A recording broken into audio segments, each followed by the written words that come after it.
Welcome to Business Line's State of the Economy podcast, where you'll find insight, analysis, and the story behind the numbers.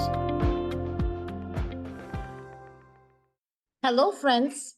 Welcome to Business Line's State of Economy podcast. I am Amiti Sen.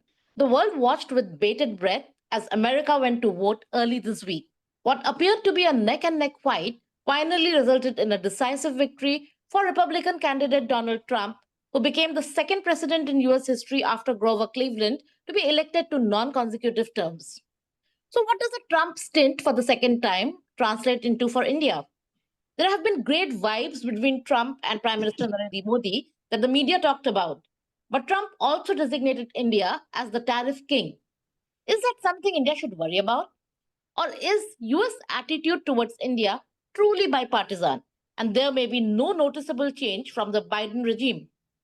I have with me today Professor Biswajit Dhar. He's a former professor at the JNU and now working as distinguished professor at the Center for Social Development to answer all these questions and more. Dr. Dhar, welcome to our podcast. Thank you. Dr. Dhar, to begin with, can you tell us to what extent can things change for India on the trade front with Trump coming in as the US president for the second time? I think the greatest worry for India is that Trump has been sounding extremely protectionist in his election campaign. In fact, he's been the main focus of his economic plan is to use tariffs to protect the US manufacturing sector. In fact, what he has proposed is that he's going to use tariffs between 10 and 20% on all products that the US exports at this point. Now, this is a major problem for India because India's largest export destination is the US.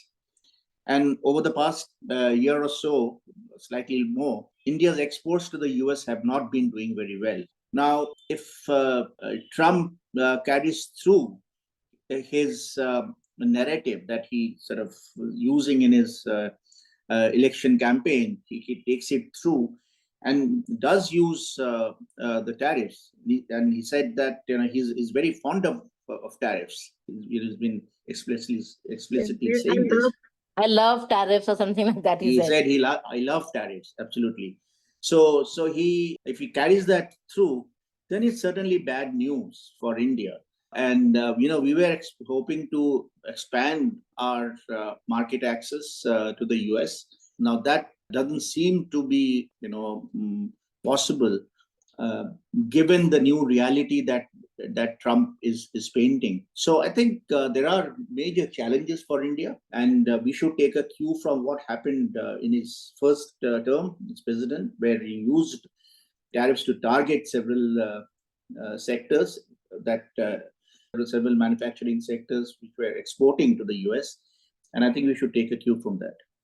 Right. So plans to impose 10% to 20% tariffs on all US imports, that sounds quite worrisome. So are there any particular items that India exports to the US that are more under threat in case, Trump decides to go ahead and impose these retaliatory tariffs? Now, this is a function of what the US is focusing on in terms of developing its manufacturing sector. Now, as you know, that the Obama presidency and the Biden presidency have actually focused a lot on ramping up manufacturing capacities of the US.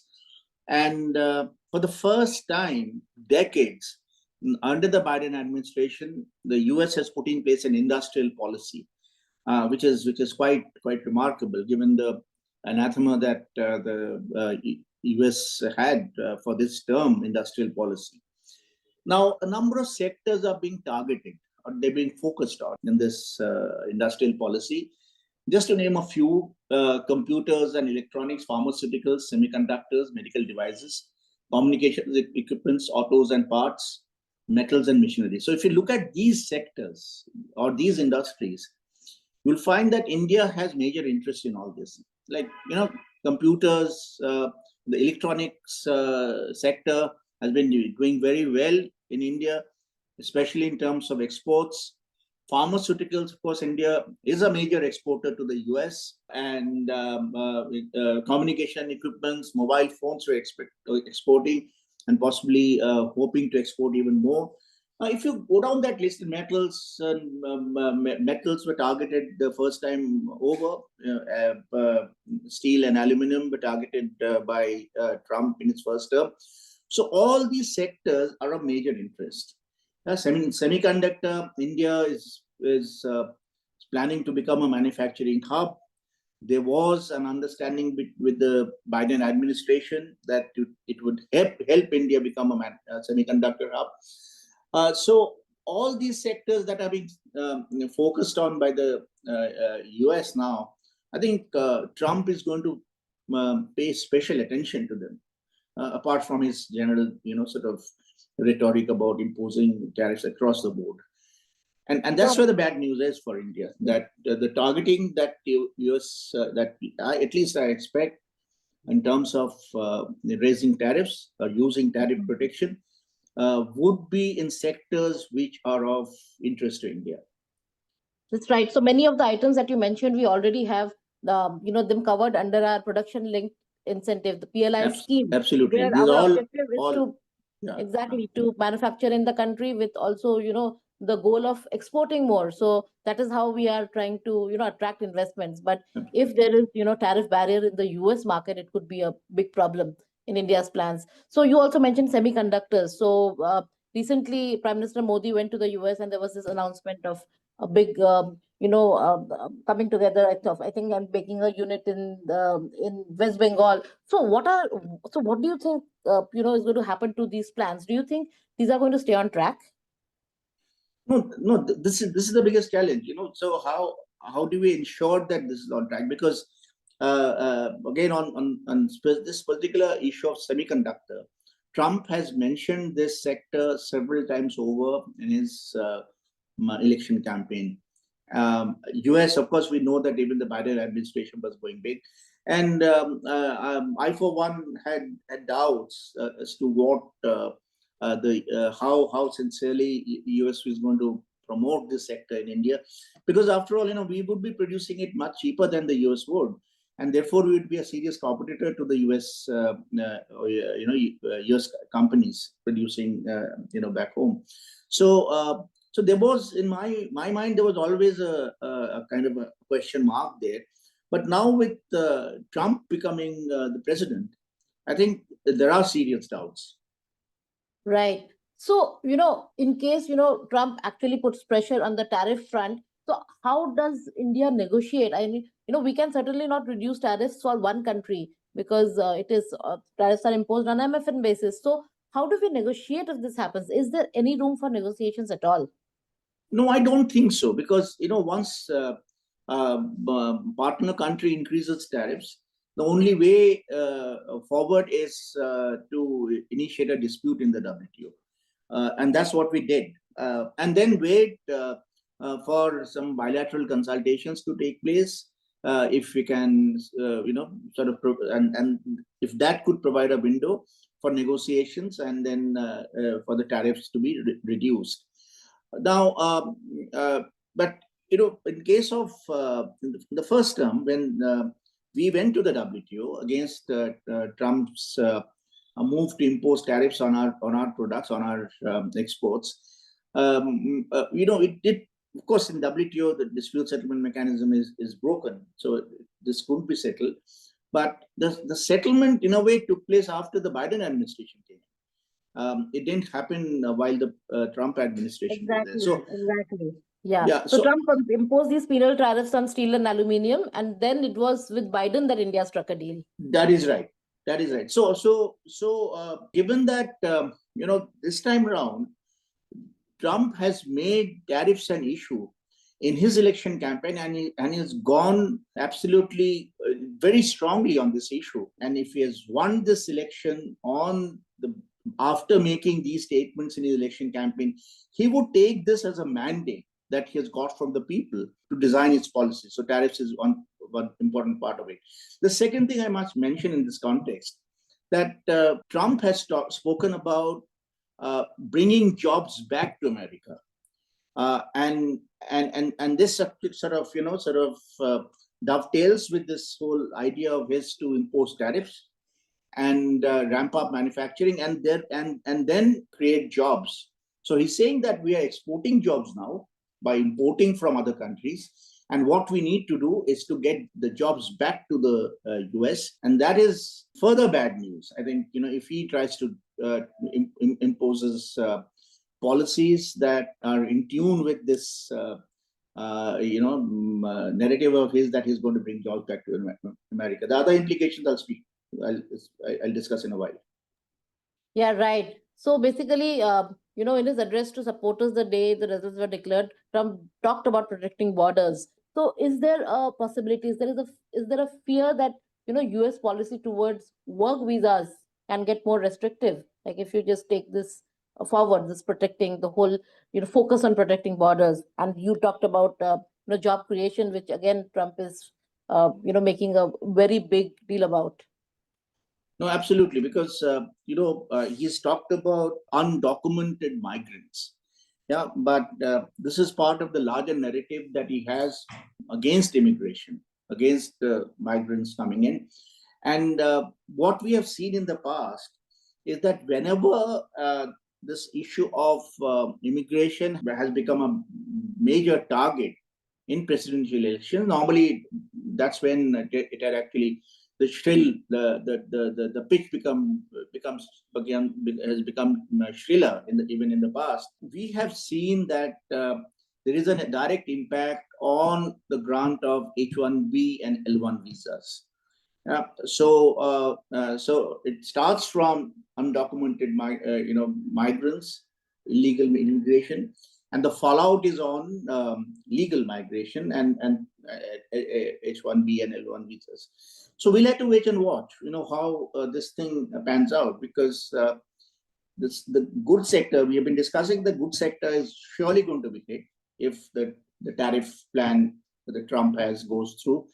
Now, the services sector could also be hit if he starts targeting the migrants. And again, this sort of links up with this whole argument that we need to bring back jobs to the US, which means that we don't need that kind of outsourcing that is taking place now. We need the Americans to do the job that people in other countries are doing for American companies. Right. On the diplomatic front, do you think that there can be changes? I mean, with the Trump government, if you compare it with how the Biden government was treating diplomacy, especially in its dealings with Russia. I mean, U.S. although it was not stopping India from buying oil from Russia, but there was a lot of pressure on other fronts. Like we recently saw sanctions against a number of Indian companies for dealing with Russia. So, do you think that there could be any changes on the diplomatic front? Yeah, I think so, because again, that is another statement that Trump had made during the campaign, and his claim was that he can stop the Russia-Ukraine war in a day,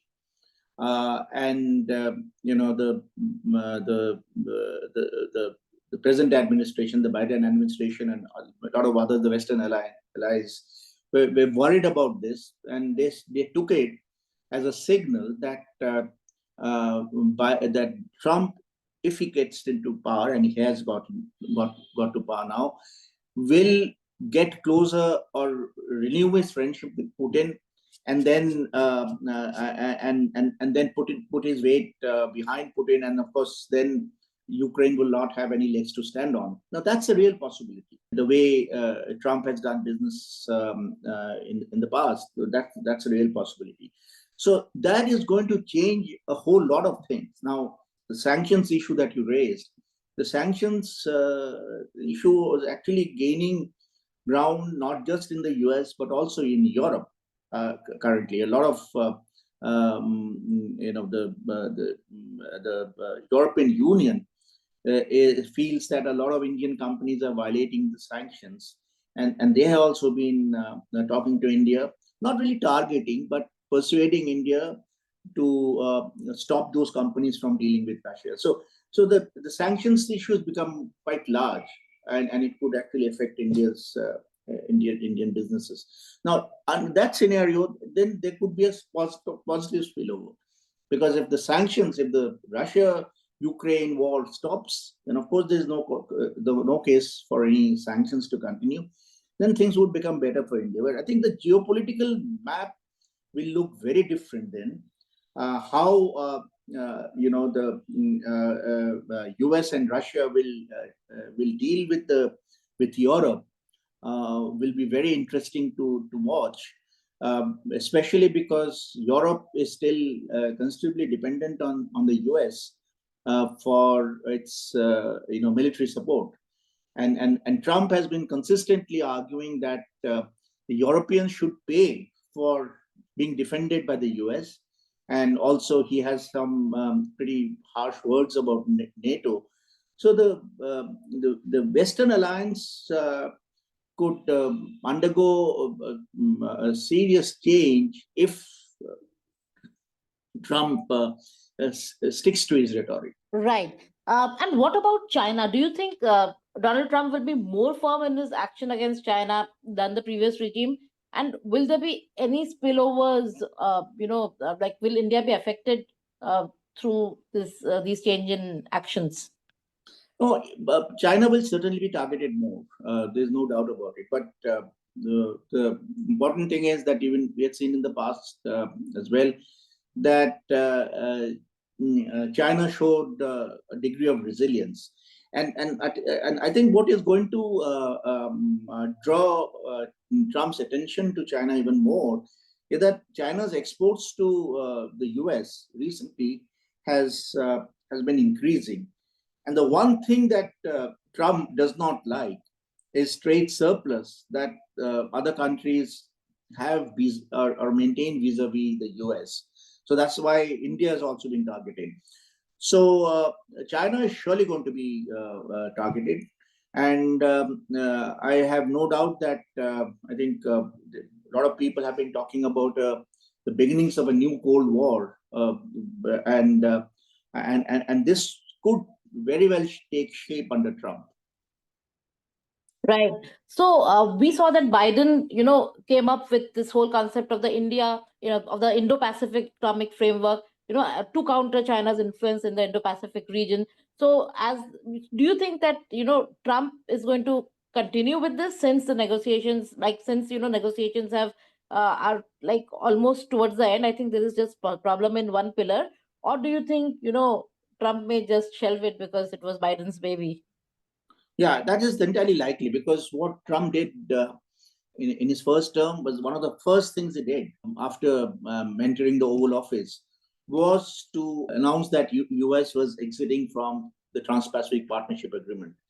Remember, that was Obama's pivot to Asia and IPEF, the Indo-Pacific Economic Framework for Prosperity, is Biden's pivot to Asia.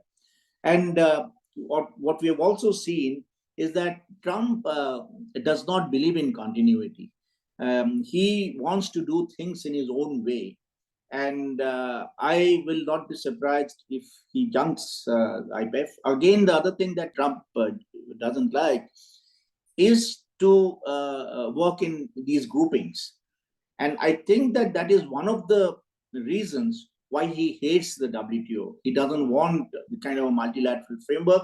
He wants to cut deals on his own, like a proper businessman who would not like to get into any kind of consortium. He would, big businessman, and would like to do deals on all by himself.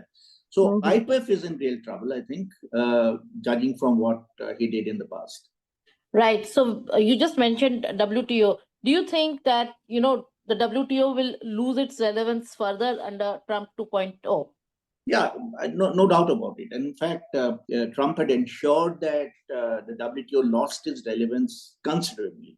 It was the institution within the WTO which was the most relevant, I would say, was the dispute settlement body.